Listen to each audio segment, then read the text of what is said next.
आगम भाव जाने जशवंत गार कटा जंत्र जाने अनंत आगत अनागत अच्युत भणे बल रामदास तत्व बखाणे भक्तिर भाव जाने जगन्नाथ पंच सखाए ओडिया महंत। तेबे आजिर चर्चारे आमे ओडिशा माटी जन्मग्रहण करथिबा एमिति किछि महापुरुषଙ୍କ विषय आलोचना करिबा जहाँकर जगन्नाथ संस्कृति एवं परंपरा को प्रचार एवं प्रसार करियारे अशेष अवदान रही अछि।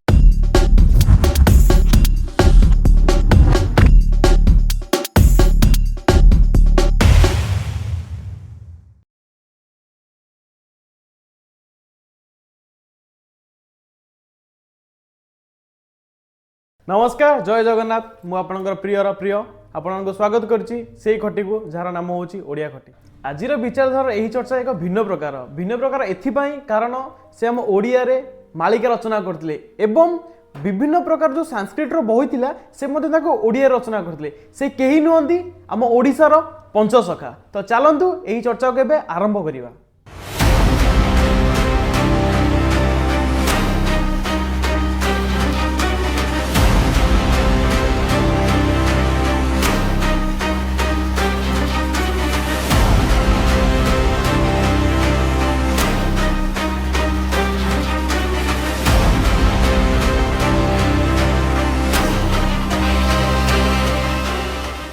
तेबे सर्वप्रथम आमे कथा हवा मत्त बलराम दासंक विषय जे कि पांच सखांक मध्य ज्येष्ठ थिले। से जन्मग्रहण करथिले पुरीर एरबांग ठारे आ अनुमान करा जाय कि 1472 मसीह मध्य जन्मग्रहण करथिले। आ तांको पितांक नाम थिला सोमनाथ महापात्र।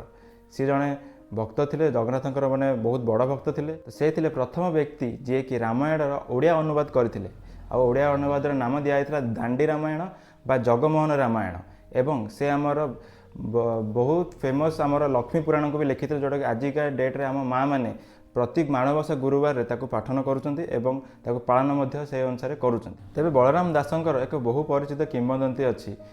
तो रथयात्रार समय होता है आ सी जड़े एक बेश्यार घरे निजर समय अतिबाहित करुले।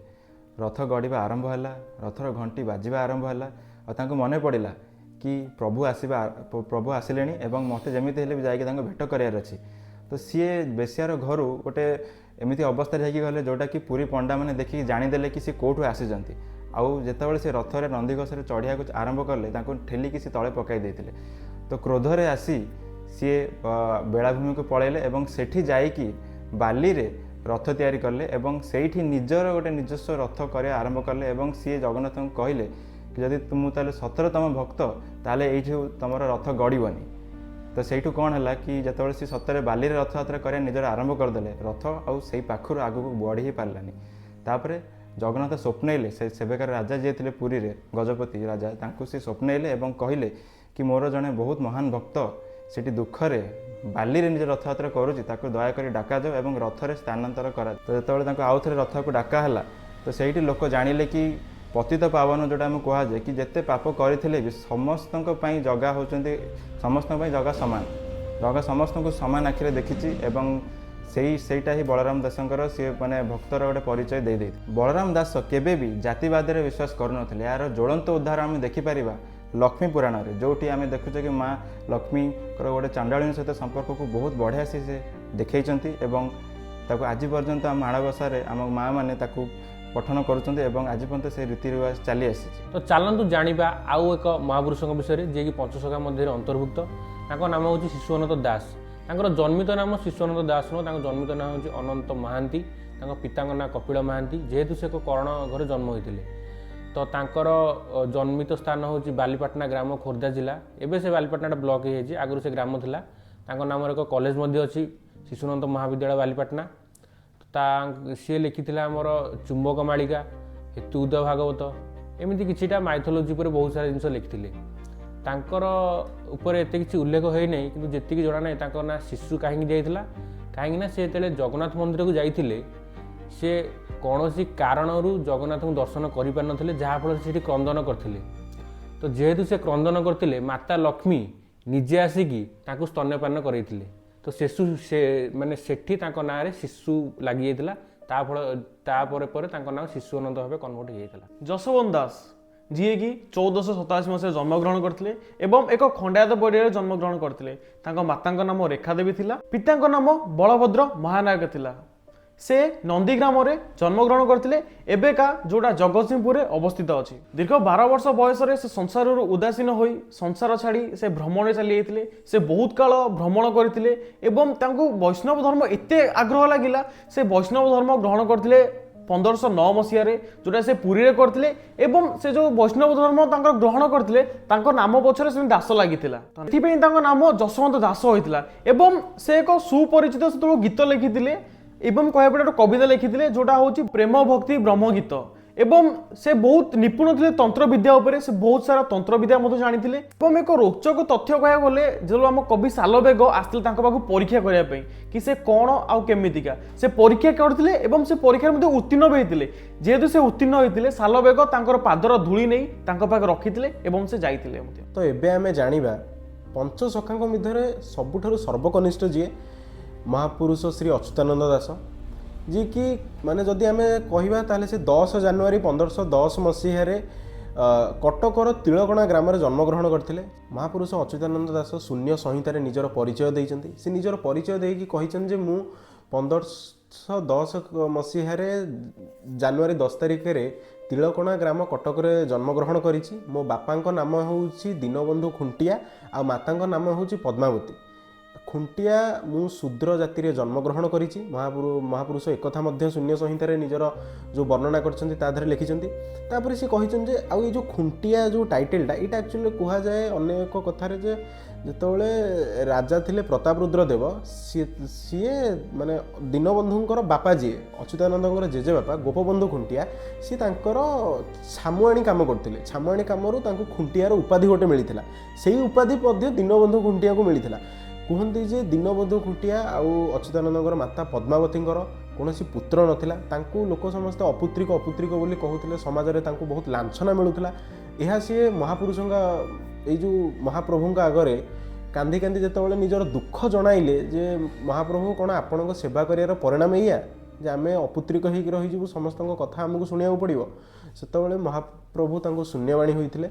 ଆଉ କୁହନ୍ତି ଯେ ମନ୍ଦିରର ଗର୍ଭଗୃହରୁ ସିଏ ମିଳିଥିଲେ, ମହାପୁରୁଷ ଅଚ୍ୟୁତାନନ୍ଦ ଦାସ ଗର୍ଭଗୃହରୁ ମିଳିଥିଲେ ମନ୍ଦିରର। କିନ୍ତୁ ଅନ୍ୟ ଏକ ପକ୍ଷରେ କୁହାଯାଏ ମଧ୍ୟ ସେ ମାତା ପଦ୍ମାବତୀଙ୍କର ଔରୁଷରୁ ଜନ୍ମ। ସିଏ ନିଜର ଯେଉଁ ଶିକ୍ଷାଗତ ଯୋଗ୍ୟତା ସେଇଟାକୁ ସିଏ ମଧ୍ୟ ପ୍ରାପ୍ତ କରିଥିଲେ। ପ୍ରାପ୍ତ କରି ଶ୍ରୀ ଚୈତନ୍ୟଙ୍କ ସହ ମଧ୍ୟ ସେ ଦେଖା ହୋଇଥିଲା। ଆଉ 16 ବର୍ଷ ବୟସରେ ଅଢ଼ଙ୍ଗର ରାଜକୁମାରୀ ଚମ୍ପାବତୀଙ୍କ ସହ ତାଙ୍କର ବିବାହ ମଧ୍ୟ ହୋଇଥିଲା। ମହାପୁରୁଷ ଅଚ୍ୟୁତାନନ୍ଦ ଦାସ ନିଜ ଜୀବନରେ 1,87,000 ଗ୍ରନ୍ଥ ଲେଖିଥିଲେ। ତାହା ମଧ୍ୟରୁ ଯଦି ଆମେ ଦେଖିବା କିଛିଟା ପ୍ରମୁଖ ଗ୍ରନ୍ଥ ଯେଉଁଗୁଡ଼ାକ ଆମେ ଜାଣିପାରିବା, ଶୂନ୍ୟ ସଂହିତା, ଭବିଷ୍ୟମାଳିକା, ହରିବଂଶ, ବାରମାସୀ ଗୀତା, ଅଷ୍ଟଗୁଜରୀ, ନବଗୁଜରୀ, ମାନେ ଏଇଭଳି ସବୁ ମହାନ ଗ୍ରନ୍ଥ ସିଏ ତାଙ୍କ ଜୀବନରେ ଲେଖିଥିଲେ। ଆଉ ସିଏ କୁହନ୍ତି ଯେ ମୁଁ ଶୂଦ୍ର ବଂଶରେ ଜନ୍ମ, କିନ୍ତୁ ପରବର୍ତ୍ତୀ ସମୟରେ ଆମେ ଯଦି ଦେଖିପାରିବା ସେ ବୈଷ୍ଣବ ଧର୍ମକୁ ମଧ୍ୟ ପରିବର୍ତ୍ତନ ହୋଇଥିଲା। ଉତ୍କଳୀୟ ଯେଉଁ ବୈଷ୍ଣବ ଧର୍ମ ଅଛି ତାକୁ ପ୍ରଚାର ପ୍ରସାରରେ ମଧ୍ୟ ମାନେ କ'ଣ ପ୍ରମୁଖ ଭୂମିକା ସେଥିରେ ସିଏ ନିର୍ବାହ କରିଥିଲେ। ଆଉ ଯଦି ଆମେ ଦେଖିପାରିବା ତାଙ୍କର ସବୁଠାରୁ ପ୍ରମୁଖ ଗ୍ରନ୍ଥ ଏବେ ଦେଖିବାକୁ ଗଲେ, ମାନେ ଆମ ଲୋକଲୋଚନରେ ଯେଉଁଟା ଅଛି, ମାନେ ଆମ ଲୋକଙ୍କ ମନକୁ ସେ ଉତ୍କଣ୍ଠାରେ ଯେଉଁ ଜିନିଷ ଭର୍ତ୍ତି କରିଦେଉଛି ତାହା ହେଉଛି ଭବିଷ୍ୟମାଳିକା। କାହିଁକିନା ଏବେକା ଯୁଗରେ ଯେଉଁ ଜିନିଷ ସବୁ ଘଟୁଛି ତାହା ସିଏ ସେ ମସିହାରେ, ମାନେ ସେ ମସିହା କହୁଛି ସେବେ ସିଏ ଉଲ୍ଲେଖ କରିଥିଲେ। ଆଉ କୁହାଯାଏ ଯେ ସିଏ ଜଗନ୍ନାଥଙ୍କର ମାନେ ଅଂଶରୁ ହିଁ ସିଏ ଗୋଟେ ଦିବ୍ୟ ଅଂଶ, ପ୍ରଭୁଙ୍କର ମହାପ୍ରଭୁଙ୍କର ସିଏ ଗୋଟେ ଦିବ୍ୟ ଅଂଶ ବୋଲି କୁହାଯାଏ ତାଙ୍କୁ। ସିଏ ମହାପ୍ରଭୁଙ୍କର ସଖା ମଧ୍ୟ ଥିଲେ। ଦ୍ୱାପର ଯୁଗରେ ଯେଉଁ ସୁଦାମ ଅଛନ୍ତି, ଶୂନ୍ୟ ସଂହିତାରେ ସିଏ ଏଇଟା ମଧ୍ୟ ବର୍ଣ୍ଣନା କରିଛନ୍ତି ଯେ ମୁଁ ଦ୍ୱାପର ଯୁଗରେ ସୁଦାମ ଥିଲି, ମହାପ୍ରଭୁଙ୍କର ସଖା ଥିଲେ, ଆଉ ଏ ଜନ୍ମରେ ମୁଁ ଅଚ୍ୟୁତାନନ୍ଦ ହୋଇକି ଜନ୍ମ ହୋଇଛି। କୁହନ୍ତି ଯେ ମହାପ୍ରଭୁ ଯାହାକୁ ଯେତେ ଭଲ ପାଆନ୍ତି ସିଏ ନିଜଠାରୁ ସେତିକି ଦୂରରେ ରଖନ୍ତି। ତ ଆମେ ଯଦି ଦେଖିପାରିବା ମହାପ୍ରଭୁଙ୍କ ପାଖରେ ଯେମିତି ବଳରାମ ଦାସ ଅଛନ୍ତି, ଜଗନ୍ନାଥ ଦାସ ଅଛନ୍ତି, ସେମିତି ଅଚ୍ୟୁତାନନ୍ଦ ଦାସ ନିଜର ଶେଷ ସମାଧି ଯାଇଥିଲେ ନେମାଳରେ। ମାନେ ଗୋଟେ ଲୋକ କଥାରେ କିମ୍ବା ପୌରାଣିକ ଗାଥାରେ ଏହା ମଧ୍ୟ ଲେଖା ଅଛି, ମହାପ୍ରଭୁ ଯେତେବେଳେ ତାଙ୍କୁ ଗୋଟେ ମାଳ ଦେଇକି ପଠାଇଲେ ଅଚ୍ୟୁତାନନ୍ଦ ଦାସଙ୍କୁ ଯେ ତମେ ଯାଅ ଏଇ ମାଳର ସୁଗନ୍ଧ ଯେଉଁଠି ସରିବ, ଏଇ ମାଳର ଯେଉଁ ଫୁଲ ଅଛି ୟା ଯେଉଁଠି ମାନେ ଝରିଯିବ ଏ ଫୁଲ ବା ନିସ୍ତେଜ ହେଇଯିବ, ତମେ ସେଇଠି ରହିବ ଆଉ ସେଇଠି ଧର୍ମର ପ୍ରଚାର ପ୍ରସାର କରିବ। ତ ସିଏ ଯେତେବେଳେ ମାଳକୁ ନେଇ ଗଲେ, ନେମାଳ ଯେଉଁ ସ୍ଥାନ ଅଛି ଯେଉଁଠାରେ ଏବେ ବି ମହାପ୍ରଭୁ ଅଚ୍ୟୁତାନନ୍ଦ ଦାସଙ୍କର ମନ୍ଦିର କିମ୍ବା ସମାଧି ଅଛି, ସେଠି ସେ ଫୁଲର ବାସ୍ନା ଆମେ କହିପାରିବା ଯେ ପଳାଇଥିଲା, ସେଥିଲାଗି ସେ ସେଇଠି ହିଁ ବସବାସ କରିଥିଲେ ଆଉ ସେଇଠି ନିଜ ଜୀବନର ଶେଷ ମାନେ ଜୀବନର ଶେଷ କ'ଣ ଜୀବନ ତ୍ୟାଗ କରି ସେଠି ସେ ସମାଧି ନେଇଥିଲେ। ଏବଂ ଏବେ ବି ନେମାଳ ବା ଯେଉଁ ମନ୍ଦିରଟା ଅଛି ତାକୁ ପଦ୍ମବନ ବୋଲି ମଧ୍ୟ କୁହାଯାଏ। ଆଉ ନେମାଳ ତା ନାଁ ଏଥିଲାଗି ଯେ ସେ ଯେଉଁ ମାଳଟା ନେଇକି ଯାଇଥିଲେ ପୌରାଣିକ ଶାସ୍ତ୍ରରେ କୁହାଯାଏ, ସେଥିଲାଗି ତା ନାଁ ନେମାଳ। ଏହା ହିଁ ଥିଲା ମହାପ୍ରଭୁ ଅଚ୍ୟୁତାନନ୍ଦ ଦାସଙ୍କର ଜୀବନ ଉପରେ ଗୋଟେ ସଂକ୍ଷିପ୍ତ ବିବରଣୀ। ତ ଶେଷରେ ଆମେ ପଞ୍ଚସଖା ମଧ୍ୟରେ ଥିବା ଅନ୍ୟତମ ମହାପୁରୁଷ ତାଙ୍କର ଯାହାର ନାମ ହେଉଛି ଜଗନ୍ନାଥ ଦାସ, ତାଙ୍କ ବିଷୟରେ କିଛି କହିବା। ତ ଜଗନ୍ନାଥ ଦାସଙ୍କର ଜନ୍ମ ହୋଇଥିଲା 1490 ମସିହା ରାଧାଷ୍ଟମୀ ଦିନ। ଯଦି ଆମେ ଇଂରେଜୀ ତାରିଖ ହିସାବରେ ଯିବା ତାହେଲେ 19 ଅକ୍ଟୋବର ଦିନ। ତାଙ୍କ ପିତାଙ୍କ ନାମ ହେଉଛି ଭଗବାନ ଦାସ, ମାତାଙ୍କ ନାମ ପଦ୍ମାବତୀ ଦାସ। ତାଙ୍କର ଜନ୍ମ ହେଇଥିଲେ ସିଏ ଶାସେନୀ ବ୍ରାହ୍ମଣ ଘରେ, ଯେଉଁ ସେତେବେଳେ ପୁରୀରେ 16ଟା ଶାସେନୀ ଗ୍ରାମ ଥିଲା, ସେମାନଙ୍କ ମଧ୍ୟରୁ ଗୋଟେ ଗ୍ରାମ ଥିଲା କପିଳେଶ୍ୱରପୁର। ତ ତାଙ୍କ ପିତା ଯିଏ ଥିଲେ ଭଗବାନ ଦାସ, ସିଏ ପୁରୁଷୋତ୍ତମ ଦେବଙ୍କ ପାଖରେ ପୁରାଣ ପାଠ କରୁଥିଲେ, ତାଙ୍କୁ ସେଥିପାଇଁ ପୁରାଣ ପଣ୍ଡା ଉପାଧି ମଧ୍ୟ ଦେଇଥିଲେ ପୁରୁଷୋତ୍ତମ ଦେବ। ତ ତାଙ୍କର ମାତାଶ୍ରୀଙ୍କ ଭକ୍ତିରେ ଯେହେତୁ ସେ ମାନେ ଶ୍ରୀମଦ୍ ଭଗବତ ଗୀତା ପଢ଼ିପାରୁନଥିଲେ, ସେଥିପାଇଁ ଜଗନ୍ନାଥ ଦାସ ଓଡ଼ିଆରେ ଅନୁବାଦ କରି ଓଡ଼ିଆ ଭାଗବତ ବୋଲି ରଚନା କରିଥିଲେ। ସେଇଟା ମଧ୍ୟ ଆମର ଗାଁରେ ଯେଉଁ ଜାଗାରେ ସେଇଟା ପଢ଼ା ହୁଏ ଗାଁରେ ତାକୁ କୁହାଯାଏ ଭାଗବତ ଟୁଙ୍ଗି। ତ ଓଡ଼ିଆ ଭାଗବତକୁ ମଧ୍ୟ ଇଂରାଜୀରେ ଅନୁବାଦ କରାଯାଇଛି ବହୁତ ଜାଗାରେ। ଅତି ବଡ଼ି ଜଗନ୍ନାଥ ଦାସଙ୍କ ନାମରେ ଏକ କାହାଣୀ ମଧ୍ୟ ଅଛି, ଯାହାକି ଯେତେବେଳେ ସିଏ ବହୁତ ସାରା ଜ୍ଞାନ ଆହରଣ କରିଯାଇଥିଲେ, ତାଙ୍କୁ ଦେଖି ପୁରୀ ପଣ୍ଡାମାନେ ଈର୍ଷା କରିଥିଲେ, ଯାହାଫଳରେ ସେ ରାଜାଙ୍କୁ ଯାଇ ଜଗନ୍ନାଥ ଦାସଙ୍କ ନାମରେ ଅଭିଯୋଗ କରିଥିଲେ। ଅଭିଯୋଗ କ'ଣ କରିଥିଲେ ଯେ ଜଗନ୍ନାଥ ଦାସ ତନ୍ତ୍ରବିଦ୍ୟା କରୁଛନ୍ତି, ଯାହାଫଳରେ ତାଙ୍କ ପାଖକୁ ସ୍ତ୍ରୀ ଲୋକମାନେ ଆକର୍ଷିତ ହେଉଛନ୍ତି। ତ ଯେତେବେଳେ ଜଗନ୍ନାଥ ଦାସଙ୍କୁ ସଭାରେ ଡକାଯାଇକି ଏଇ ପ୍ରଶ୍ନ ପଚରାଯାଇଥିଲା, ସେ କହିଥିଲେ କି ମୁଁ କୌଣସି ସ୍ତ୍ରୀ ଲୋକମାନଙ୍କୁ ଆକର୍ଷିତ କରୁନାହିଁ, ମୁଁ କେବଳ ଯେତେବେଳେ ସ୍ତ୍ରୀ ଲୋକଙ୍କ ସହିତ କଥା ହେଉଛି ସେତେବେଳେ ମୁଁ ମଧ୍ୟ ନିଜକୁ ସ୍ତ୍ରୀ ବୋଲି ଭାବୁଛି।